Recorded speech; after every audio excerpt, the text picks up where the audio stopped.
ఆగండి ఆగండి, అక్రమం అక్రమం ఇది. దేవుడి పొలానికి నీళ్లు పెట్టకుండా కట్ట అడ్డం వేస్తున్నారు. అక్రమం ఇది, అన్యాయం. దేవుడి పొలం అయితే మాత్రం రెండో పంట కూడా ముందుగా నీళ్లు పెట్టాలా? దేవుడి పొలాన్ని ముందుగా పెట్టద్దు. ఏంట్రా ముందుకు వస్తా?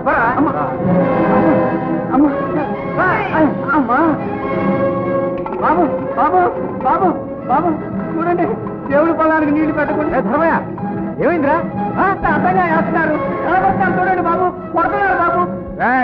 మర్యాదగా కట్ట తింటారు లేదా? ఏం చేస్తాను?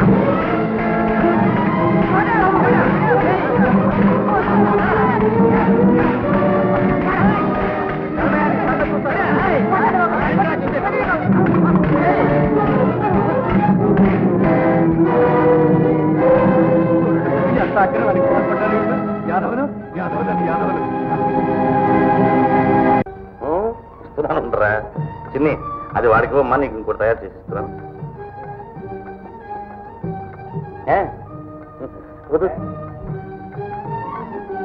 ఎరా గోపి, ఈవేళ శ్రీరామనవమి గుర్తుందా? ఉండి ఆలయంలో అంత వైభవంగా కళ్యాణం జరుగుతుంటే కనీసం కళ్ళతోనైనా చూడ్డానికి రాకుండా ఏమిట్రా నువ్వు చేసే పాటు? నీటెద్దరు కదన్నయ్య, పొద్దున ఆడిపోకుండానే దమ్ము చేయాల్సి వచ్చింది. పైగా వచ్చే దారిలో మాట్లాడుకోవడానికి ఇంకా చాలా పొద్దుంది కానీ ముందు భోజనానికి లేవండి. ఏమిటి ఇదంతా మా మీద అభిమానమే? కాకపోతే మీ తోడికోడలు ఇద్దరు ఆకలి కాగలేక మమ్మల్ని తొందర పెడుతున్నారేమోనని. చూడండి, మీకు తెలియదేమో, ఆడది పెళ్ళిన తర్వాత తన ఆకలి సంగతి మర్చిపోతుంది. లేమర్చింది లేరా బుద్ధి.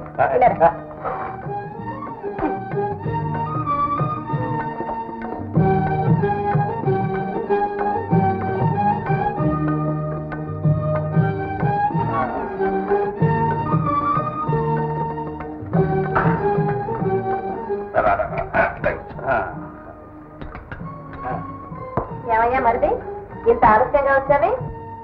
వారికి తిండి తినే తీరికెక్కడదక్కయ్యా, అస్తమానం పొలం పనులు ఉంటే చాలు.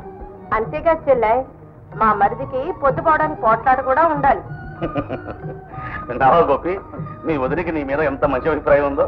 అది కాదన్నయ్య, మన దేవుడి పొలాలకి నీరెక్కకుండా రాయుడు మనుషులు కాలువ కట్టి పెట్టారు. అరే తప్పురాని మన తరమే అడ్డంటే అతను నెట్ అవతల పారేశారు. అంత పని చేయించాడా? ఈ రాయుడు దుర్మార్గాలు రోజు రోజుకి మితిమీరిపోతున్నాయి. తిండి కూడా ఠికానా లేని నీకు దేవుడి మాన్యాలు సాగు చేయగానే ఒళ్ళు మత్తెక్కిందా? నా మనుషులు నా చేలకు నీళ్లు పెడుతుంటే ఎదురించేంతటి గుండె ధైర్యం ఎక్కడి నుంచి వచ్చింది నీకు? ముందుగా దేవుడి మాన్యానికి నీళ్లు పెట్టడం ఆచారం కదా బాబు గారు.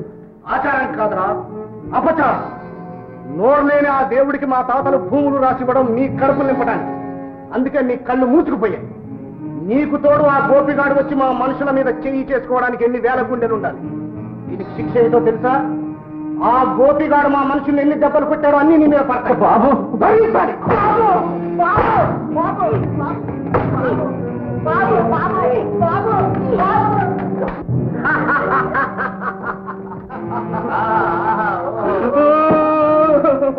ఆయన కొడితే నువ్వేసిపోతావేంటి ఏడుపుకోమని? ఏడాది ఏం చేయమన్నావు? వాడిని కొట్టినందుకు అయ్యగారు చేతులు ఎంత కలిసిపోయాయో. అయ్యో తీసుకుంటే ఏడేస్తున్నా వేటి పొలాల మీద చూపిస్తారు మరి. ఒక్క తీర్పేమిట్రా అంజయ్, రాయుడు గారి ఓర్పు నేర్పు ఆనాటి రాయిల్నే మరిపిస్తుంటారు. ఆహా, ఎట్లాగైనా కెళ్ళడం కెళ్ళడమే. ఈ రేసిన ముఖం చూశారు, అమృతం. నాగనే అమృతం ముక్కలే ఉంటుంది ఏంటి? ఒరే మంత్రిగా, మరి ఎలా ఉంటుందే? అయ్యగారు తాగుతున్నారు చూడు, అలా ఉంటుంది అమృతం. చచ్చిపోయినామండి ఇలా ఉంటుంది.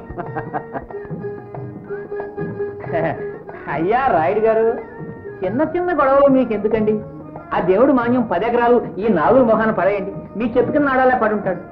తప్పు కరణం గారు, నాడా అయితే టకా టకా గోల చేస్తుంది.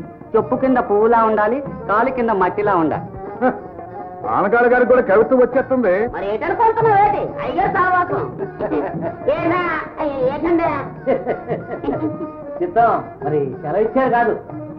రామయ్య గారు ఒప్పుకుంటే నా ఆద్యంతమే ఉంటుంది లింగం గారు. కరెక్ట్ కరణం గారు. మరి సమాధిపోతాం ఏంటి? ఇంకేముంటది? భోజనం. ఆశా ఆశా ఇది అస్తమానం తిని గొడవే, వేరే పని లేదు. దొరగారు, ఆటకి ఒక లక్క పెద్దను ఏర్పాటు చేయమంటారా? వద్దుగానే వాసన చూడటానికి మల్లెపూచ మీరు అంటారని ముందుగానే తెలిసి ఏర్పాటు చేశాను. అదే అదే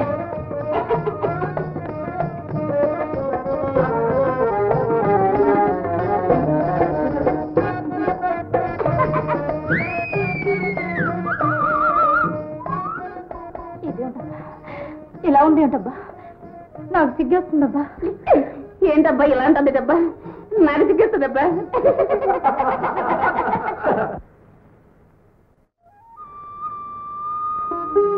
ఏమిటండి అలా కొత్తగా చూస్తున్నారు?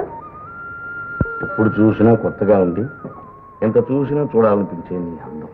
ఏ అందం ఆరాధనకు ఆధారం అవుతుందో ఆ అందమే ఆడదాని కష్టాలకు కూడా కారణం అవుతుందని మీకు తెలియదా అండి? అదేమిటి జానకి? అవునండి, సీత అగ్ని పరీక్షకు, ద్రౌపది కష్టాలకు కారణం ఈ అందమే కదండి. జానకి, నువ్వు మామూలు మనిషి కావు. అవునండి, నేను మహనీయుని భార్యను. పవిత్రమైన మీ పరిచయ భాగ్యం లభించిన అదృష్టవంతురాలి. ఎవరది?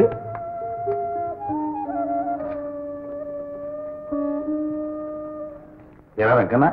మా అయ్య అసలు లేవట్లేదండి, ఒకటే జ్వరం, ఏవేవో మాట్లాడుతున్నాడు. మా అమ్మ తమతో చెప్పి రమ్మనండి. జానకి వెళ్ళరానా? ఎవరైనా ఆపదలో ఉన్నారంటే రెక్కలు కట్టుకుని వాడటం మీ అలవాటేగా. నేను వద్దంటే మాత్రం మాంటారేమిటి? తప్పకుండా వెళ్ళండి.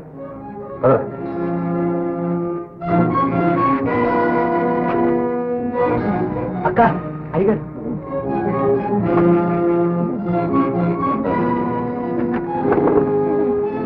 ధర్మయ్య, ధర్మయ్య, బాబు బాబు, పడుకో పడుకో, భయపడకు భయపడకు. లక్ష్మి, ఏం జరిగింది? పొద్దున్నే మా ఈ పొలం వచ్చిన దగ్గర నుంచి ఇలానే బాధపడిపోతున్నాడు. చూడండి బాబు, ఈ దెబ్బలు చూడండి. ధర్మయ్య, ఎవరిని ఇలా కొట్టింది? ఆ వివరాలేం అడుగుద్దు బాబాయ్, నేనేమీ చెప్పలేను. కానీ మిమ్మల్ని ఒక్కటి కోరుకుంటున్నాను, ఆ దేవుడు భాగ్యం ఎవరికి ఇవ్వద్దు బాబు. నా బిడ్డలు దిక్కులేని వాళ్ళు అయిపోతారు బాబు. అదేమిటయ్యా, నువ్వు సాగు చేసుకునే దేవుడు మాన్యం మరొకరికి ఇవ్వడం ఎందుకు జరుగుతుంది? ఏమో బాబు, నాకెందుకు అనుమానంగా ఉంటుంది. అయ్యగా వచ్చిన దగ్గర నుంచి ఇలానే అంటున్నాడు. మాకేమిటో భయంగా ఉంది అయ్యగారు. నువ్వేం కంగారు పడకు లక్ష్మి. ధర్మయ్య, చూడు, అసలు ఇంతకీ ఏం జరిగింది? రావాలి చెప్పు.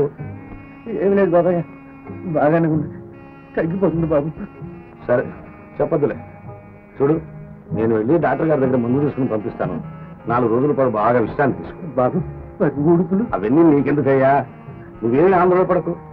ఆ పనులను తమ్ముడు చూసుకుంటాడు. బాబు.